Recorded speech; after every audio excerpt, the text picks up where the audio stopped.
Түгээлт хэсгээс борлуулалтын нэмэн өртгийн албан татвар илгээх хэсгийг сонгоно. Нэмэн өртгийн албан татвар илгээхэд харилцагчийн регистрийн дугаараар илгээдэг тул регистрийн дугаараа сайн шалгах хэрэгтэй.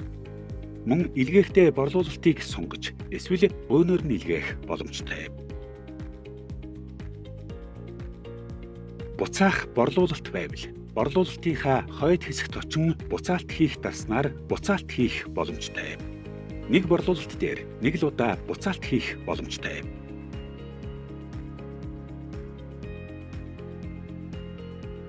Мөн харилцагчийнхаа мэдээлэл болон төрөл үнийг харах болон өөрчлөх боломжтой.